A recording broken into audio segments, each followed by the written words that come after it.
धड़ाम। अनाथालय का मुख्य दरवाजा टूट चुका था।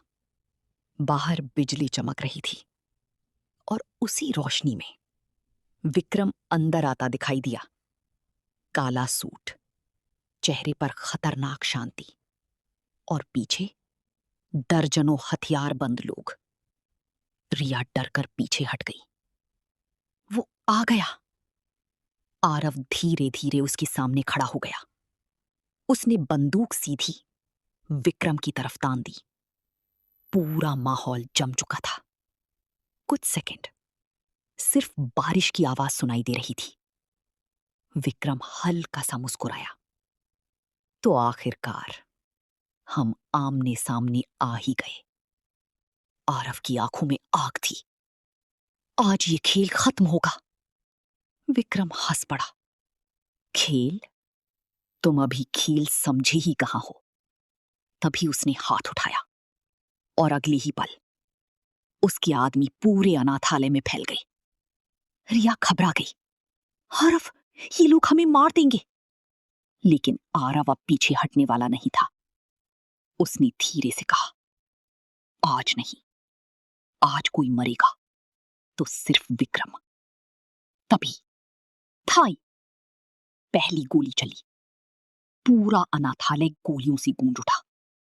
कांच टूटने लगे, दीवारों में गोलियां धंसने लगी।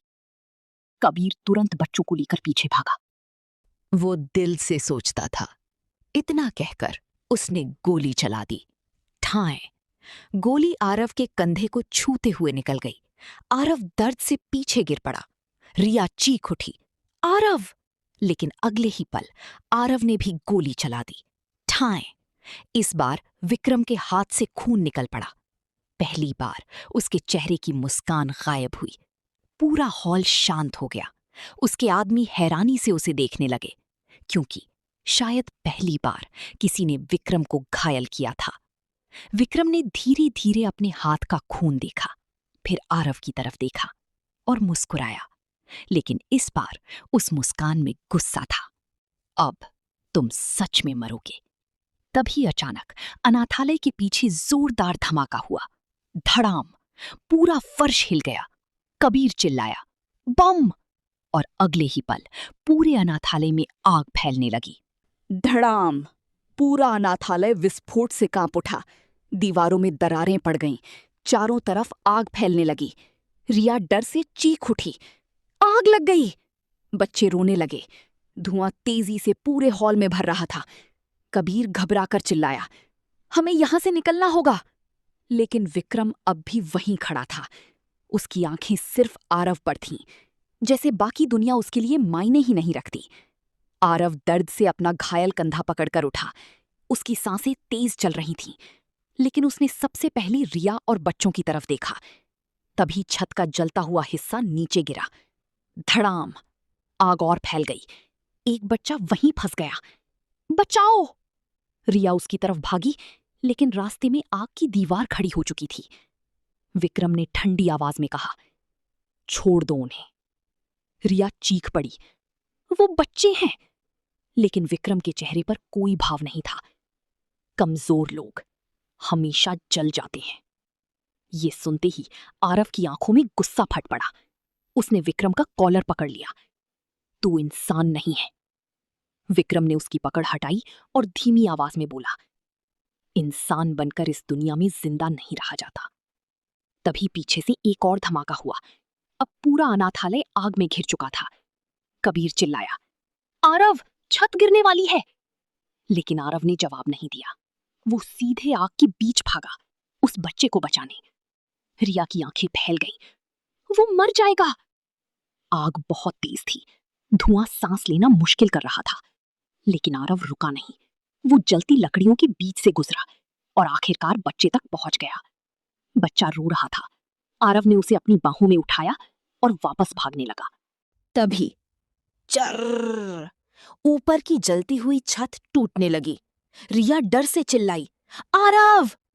अगले ही पल भारी लकड़ी सीधे आरव के ऊपर गिर गई। धड़ाम! पूरा हॉल शांत हो गया। कबीर के चेहरे का रंग उड़ गया। नहीं! रिया की आंखों में आंसू आ गए। आग लगातार बढ़ रही थी। कुछ सेकंड तक कोई हलचल नहीं हुई। विक्रम भी वहीं खड़ा देख रहा था। फिर अचानक जलती लकड़ियों के बीच से एक हाथ बाहर निकला। आरव।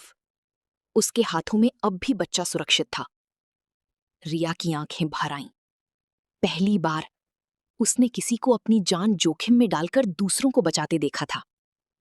आरव लड़खड़ाते हुए बाहर आया। उसका चेहरा जल चुका था, कंधे से खून बह रहा था, लेकिन उसने बच्चे को सुरक्षित नीचे उतारा।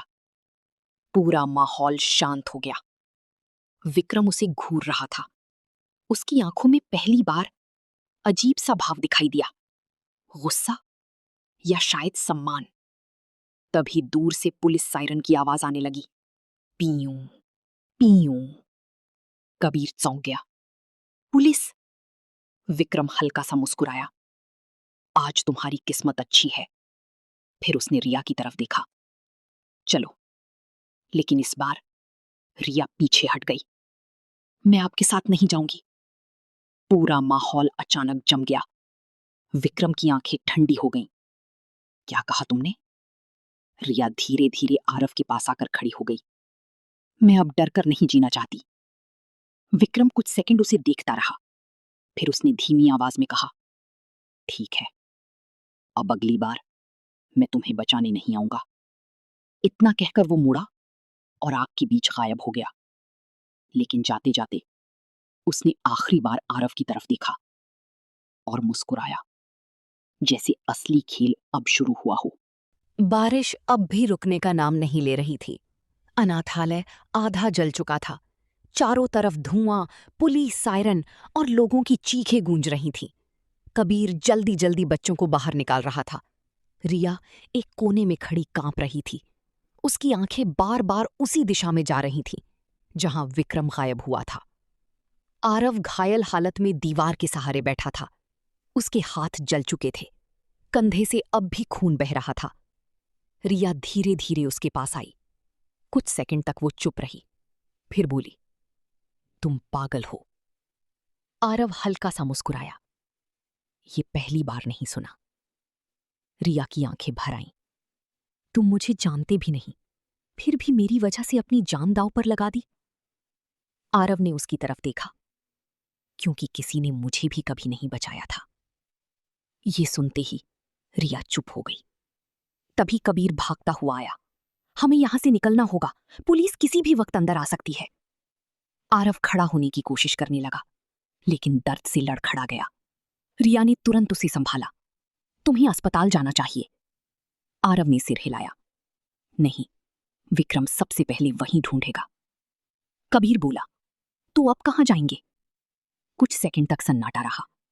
फिर आरव धीरे से बोला, शेर का पुराना सेफ हाउस। कट टू शहर के बाहर, घने जंगलों के बीच, एक पुराना लकड़ी का घर। बाहर से देखने पर वो टूटा हुआ लग रहा था, लेकिन अंदर पूरा घर हाईटेक सुरक्षा से भरा था। रिया हैरान रह गई। शेर ने ये जगह छुपा रखी थी? कबीर बोला, शायद किसी बुरे दिन के लिए। आरव सोफे पर बैठ गया। दर्द अब बढ़ चुका था। रिया फर्स्ट एड बॉक्स लेकर आई। बैठो, गोली का घाव साफ करना होगा। आरव उसे चुपचाप देखता रहा। रिया उसके कंधे का खून साफ कर रही थी, लेकिन उसके हाथ कांप रहे थे। आरव ने पूछा, तुम विक्रम से इतनी डरती क्यों हो? रिया कुछ सेकंड चुप रही, फिर धीरे धीरे बोली, क्योंकि मैंने उसका असली चेहरा देखा है। पूरा कमरा शांत हो गया। रिया की आंखें भर आईं। वो पहले ऐसा नहीं था, लेकिन एक रात सब बदल गया। तभी अचानक घर के बाहर किसी गाड़ी की आवाज आई। तीनों तुरंत सतर्क हो गए। कबीर खिड़की की तरफ भागा और अगले ही पल उसका चेहरा उतर गया। आरव, हमारा पीछा किया गया है। बाहर दर्जनों काली गाड़ियां घर को घेर चुकी थीं और उनके बीच धीरे धीरे एक आदमी बाहर निकला। लंबा काला कोट, हाथ में बंदूक, और चेहरे पर डरावनी मुस्कान। रिया कांप उठी। नहीं, ये विक्रम नहीं है, ये उससे भी ज्यादा खतरनाक है। पुरानी लकड़ी के घर के बाहर बारिश लगातार हो रही थी।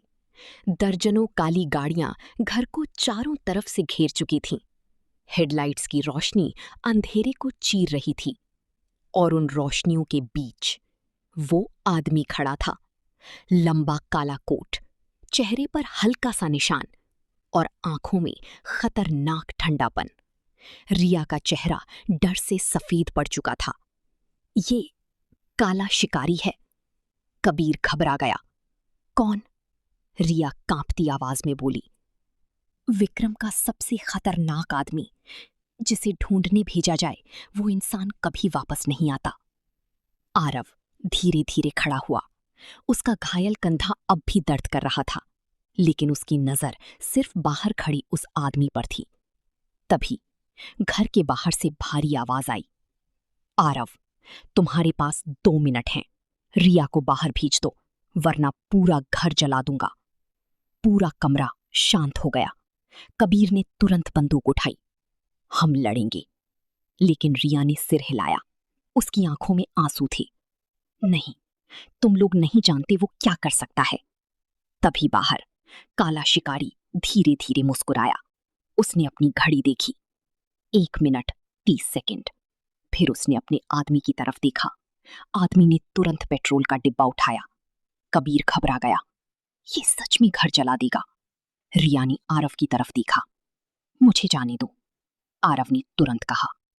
नहीं, रिया चिल्लाई, मेरी वजह से तुम सब मर जाओगे। लेकिन आरव की आवाज बिल्कुल शांत थी। मैं उन लोगों में से नहीं जो अपने लोगों को छोड़ दें। ये सुनकर रिया पहली बार उसे अलग नजरों से देखने लगी।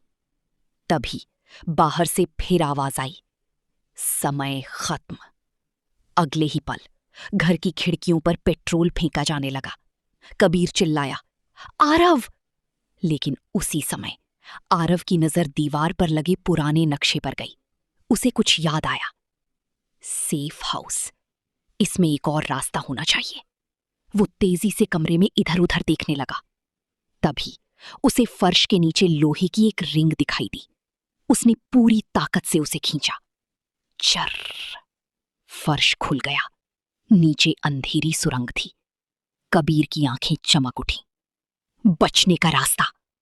लेकिन तभी धड़ाम! मुख्य दरवाजा टूट गया। काला शिकारी अंदर आ चुका था। उसके हाथ में लंबी बंदूक थी और चेहरे पर डरावनी मुस्कान। पूरा कमरा जम गया। कुछ सेकंड तक सिर्फ बारिश की आवाज सुनाई दे रही थी। फिर उसने धीरे से कहा, विक्रम सही कहता था, तुम सच में दिलचस्प हो। आरव ने बंदूक तान दी। 1 कदम और आगे बढ़ा तो गोली मार दूंगा। लेकिन काला शिकारी हंस पड़ा। तुम अभी भी सोचते हो कि ये खेल बंदूक से जीता जाएगा। तभी अचानक उसने बिजली की तेजी से गोली चलाई। ठाई! गोली सीधे आरव की तरफ आई। ठाई!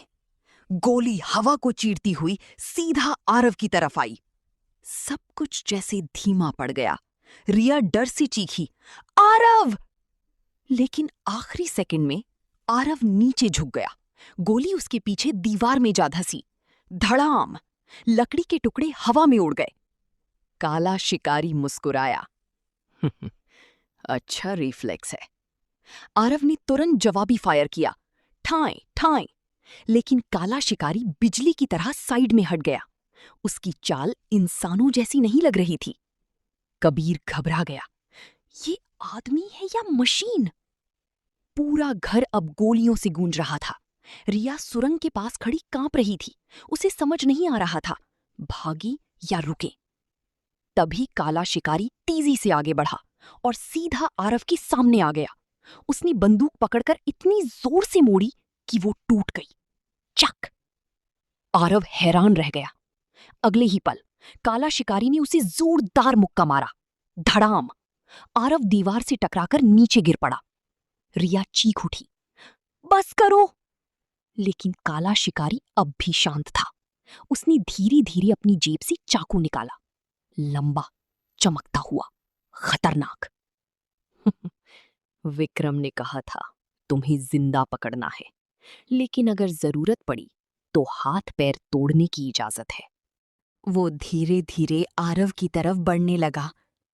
आरव उठने की कोशिश कर रहा था, लेकिन शरीर जवाब दे रहा था। तभी रिया अचानक उसके सामने आकर खड़ी हो गई। रुको! पूरा कमरा शांत हो गया। काला शिकारी रुक गया। रिया कांपती आवाज में बोली, मैं तुम्हारे साथ चलूंगी, उसे छोड़ दो। कबीर चिल्लाया, रिया नहीं! लेकिन रिया की आंखों में आंसू थे। मेरी वजह से सब मर रहे हैं। काला शिकारी हल्का सा मुस्कुराया। अच्छा फैसला। वो रिया की तरफ बढ़ा। लेकिन उसी पल आरव की नजर फर्श पर पड़ी टूटी बंदूक पर गई। उसने धीरे धीरे हाथ बढ़ाया और ट्रिगर दबा दिया। ठाई! गोली सीधे काला शिकारी के पैर में लगी। पहली बार उसके चेहरे पर दर्द दिखाई दिया। रिया तुरंत पीछे हट गई। आरव दहाड़ा, भागो नीचे! तीनों तुरंत सुरंग में कूद गए। काला शिकारी गुस्से से चीखा, आरव! वो भी उनके पीछे भागा। अंधेरी सुरंग बहुत संकरी थी। ऊपर घर में आग फैल चुकी थी। लकड़ियां टूटने की आवाज आ रही थी। तीनों पूरी ताकत से भाग रहे थे। तभी पीछे से काला शिकारी ने फिर गोली चलाई। ठाई! गोली सुरंग की दीवार में लगी। मिट्टी गिरने लगी। कबीर घबरा गया। सुरंग टूट रही है। लेकिन अगले ही पल सामने हल्की रोशनी दिखाई दी। बाहर निकलने का रास्ता। तीनों तेजी से बाहर निकले और जैसे ही बाहर पहुंचे, धड़ाम! पूरा सेफ हाउस आग के साथ जमीन में धंस गया। सुरंग बंद हो चुकी थी। कुछ सेकंड तक सब शांत रहा। कबीर हांफते हुए बोला, क्या वो मर गया? आरव चुप था। उसकी नजर सिर्फ उस जलते हुए मलबे पर थी। फिर मलबे के अंदर से एक हाथ बाहर निकला। रिया का चेहरा डर से जम गया और अगले ही पल काला शिकारी आग के बीच से बाहर आया। उसका चेहरा खून और राख से भरा था, लेकिन उसकी आंखों में अब भी मौत जल रही थी।